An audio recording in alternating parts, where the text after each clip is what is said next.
tidak.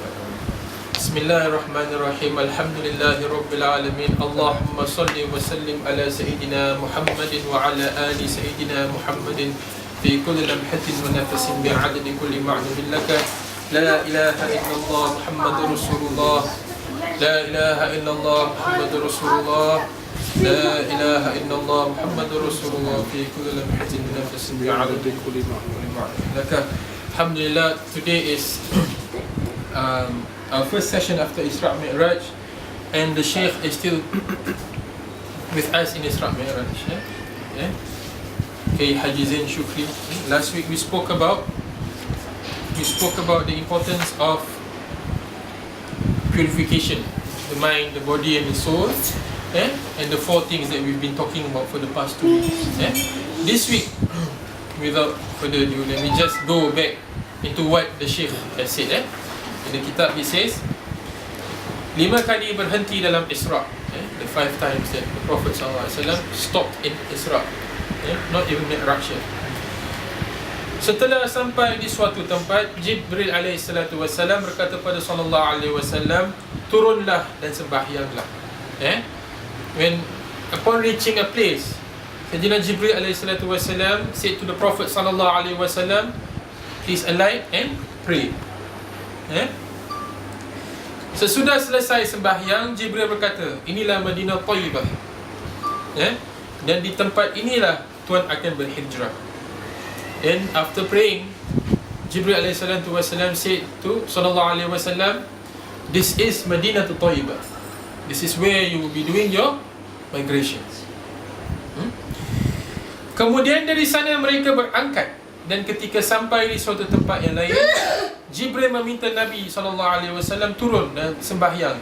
Lalu katanya, inilah Madian, dekat pohon Nabi Musa AS. And then they reached to another place, another point, and Jibril AS asked the Prophet SAW, please step down and pray. And the Prophet prayed 2 cycles, and Jibril AS said to the Prophet SAW, this is Madian, near the pohon, the branch of tree, place of Nabi Musa AS. Kemudian di lain tempat pula Jibril berkata, inilah Tursina, tempat Nabi Musa AS mendengar kalamullah.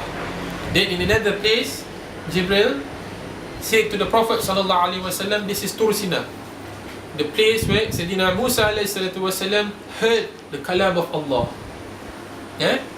Kemudian dari sana mereka berangkat, dan ketika sampai di satu tempat, Jibril meminta beliau turun dan bersembahyang. And then lalu setelah itu ia berkata, inilah Bethlehem, tempat kelahiran Nabi Isa alaihissalam.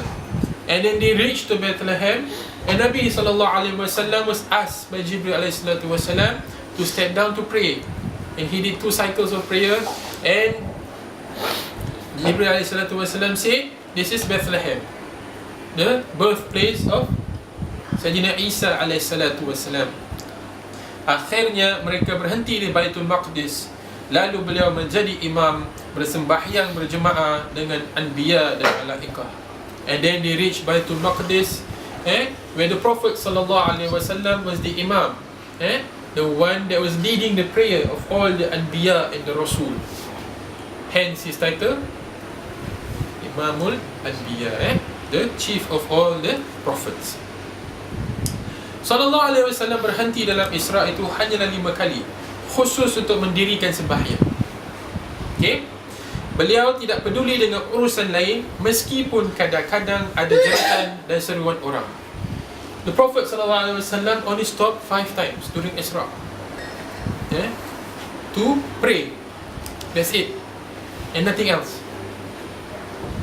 Even though there were a lot of people, there was a lot of other things that was going on, and like the Sheikh has described before, he was just focused on his destination. Bahkan beliau terus saja melanjutkan pandangan beliau dengan buraknya, perjalanan beliau dengan buraknya. And he carried on his journey with burak. That's it. And not doing anything else. This characteristic of the Prophet sallallahu alaihi wasallam, traveling and not being distracted It is to show, okay, let me backtrack. The Prophet ﷺ was being honoured by Allah to do Mi'raj. Number one. Not because it is the year of sadness, and that Allah wanted to make him happy. No.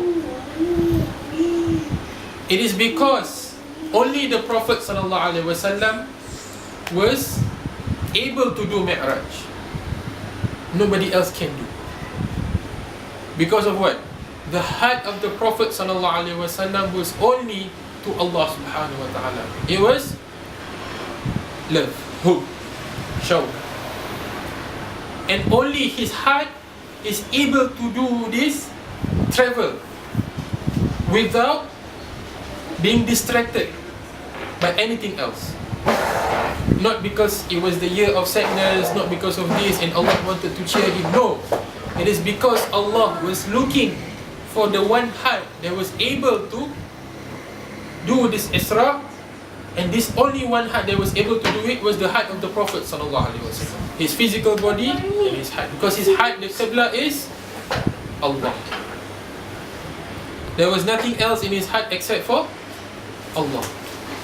That's why some of the ulama Sufiyah says, your jasad is with, when you pray, your jasad, your physical body is facing the Qibla, but your heart is facing Allah. This is the dalil. Even though he stopped many places of barakah, a lot of places of blessings, and because we, as I mentioned before, the barakna hawlahu, we've given blessing to those areas, but the greatest blessing is that the stopping of the heart of the Prophet ﷺ in those places elevated more those places until today.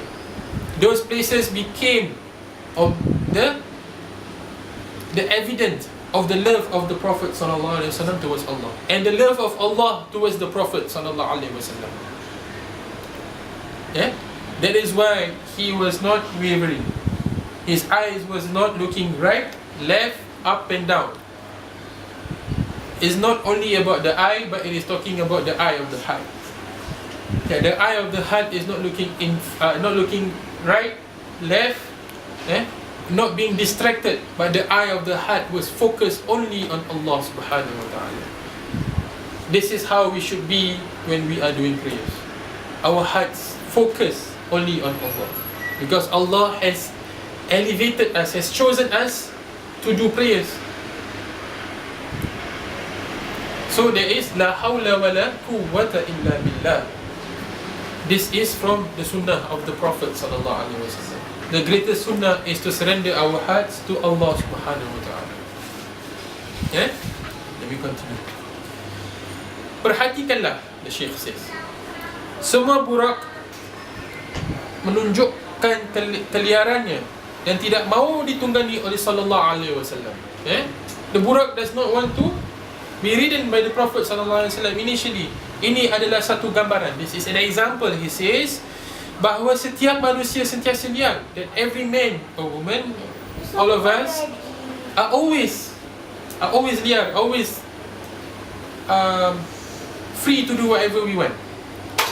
As I described before, the burak represents the akal, which is free to do whatever it wants, dan melakukan bermacam-macam kejahatan, and we always fall into error when we do some things against people. We backbite, we hit one another with words, we hit one another with bad thoughts, all these kind of things. Sebelum dia dikurniai Allah akal, before this akal was being granted to us, akal as in akal, what is supposed to be akal. Misalnya, ia pernah berkelahi sesama saudara kerana berebut makan. We rush for food, example the Sheikh gave, and that we fought with one another and all these kind of things. Berebut bantal menjelang tidur. We fight for the pillows and mattresses when we are about to sleep. Dan kadang-kadang pernah berdusta melawan ibu bapa, and we lie, and we go against our parents. These are all the fantastic days that we have lah. Meninggalkan sembahyang, we left or abandon our prayers, dan kadang-kadang sampai mencuri, and sometimes we even steal. Alhamdulillah, semua kesalahan dan keliaran manusia pada waktu itu dimaafkan Allah, and everything that we do has been forgiven by Allah. Right? Tidaklah dihitung kejahatannya, tidaklah ditulis oleh kiraman katiban sebagai kesalahan, bahkan dibebaskan kerana ia belum sempurna, belum baligh. So all of this was forgiven because we have not reached maturity of the mind, maturity of the body. We have not reached puberty. Tetapi apabila ia dikirim Allah Subhanahu wa ta'ala akal, maka manusia itu sudah mempunyai kemudi, sudah mempunyai kenderaan untuk berjalan menuju ke tempat yang suci. So now, when you have reached this mukallaf, the area, the time where we are able to differentiate between right and wrong, to do good, then this akal has been given to us in completion to head towards what? Towards a place of tahir, cleanliness. Last week the Sheikh says, what use is the akal if it doesn't bring you to ma'rifah, to knowing Allah Subhanahu wa ta'ala? What use? This mind, this body, this spirit has a purpose. It is to know its creator. So what use is the akal if it doesn't know Allah at the end? Dan akal itu, ia selalu menghukum dirinya kalau dirinya berbuat jahat, maka kejahatan itu berbahaya dan merugikan serta mencelakakan. And when the akal starts to do things which are wrong, it only brings in misfortune. That's all it brings in. Sadness, misfortune, negative lah. Remember I told you there's 4 positive attributes, and then to bring into prayer, remember? I think if you're not wrong, it was apa? Knowledge, wisdom, faith, conviction, certainty. So we shouldn't bring the opposite for same thing.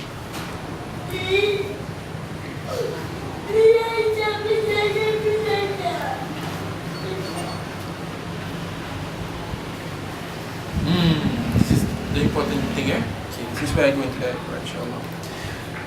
Ketahuilah bahawa dalam Isra itu beliau ini sallallahu alaihi wasallam tidak pernah berhenti untuk berbuat sesuatu pekerjaan yang lain. Like he said, this is repeating himself, melainkan berhenti hanya untuk mendirikan sembahyang. So during the journey of Isra, the Prophet sallallahu alaihi wasallam did not stop to do anything except to pray. Inilah satu iktibar bagi kita dalam perjalanan hidup sejak keluar dari perut ibu bapa, ibu ke perut ke bumi. This is an example for us after coming out from the stomach of our mothers, the womb of our mothers. We are now in this earth. So this is the journey in life. And what does it have to do with prayers? Kita tidak disuruh melakukan yang lain. We were not told to do anything else, melainkan hanya disuruh mengabdikan kepada Allah, except to be servants of Allah. Disuruh sembahyang. We were told to pray. Now, let's go back to the Quran. There's one ayat in the Quran that says what? Go way back before creation. It says, when your Lord, Allah told the angels, you put someone there who will change damage, bloodshed, when we celebrate you, your praise, and proclaim your holiness. Remember? And this is in the Quran, Surah Al-Baqarah, ayat 30. The angels ask Allah, oh Allah, will you place a Khalifa, a representative that would cause bloodshed and all these kind of things? And Allah said, I know things you know not.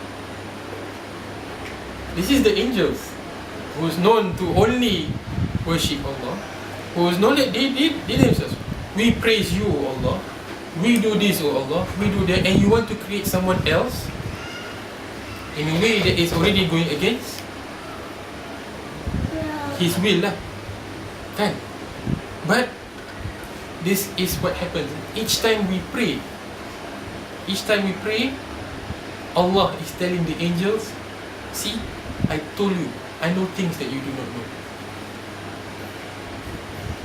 Because after we were created, what happened? When the ruh the soul has been blown into Sayyidina Adam alaihissalatu wassalam, what happened? The malaika were told to sujud, to prostrate to Adam, right? Out of the honor that was given to Adam and Hawa. Adam, that means the creation of Allah subhanahu wa ta'ala, all of us here, to honor us. Now, the greater honor is when we put our heads down, despite all the buzzings happening, and that is when Allah will tell the angels, look, I know things that you do not know. For that moment, when we say takbir, man is greater than angels. Men and women, including men and women are greater than angels. The creation of God are greater than angels. Us lah, in that sense. Why? Because we prostrate to Allah subhanahu wa ta'ala.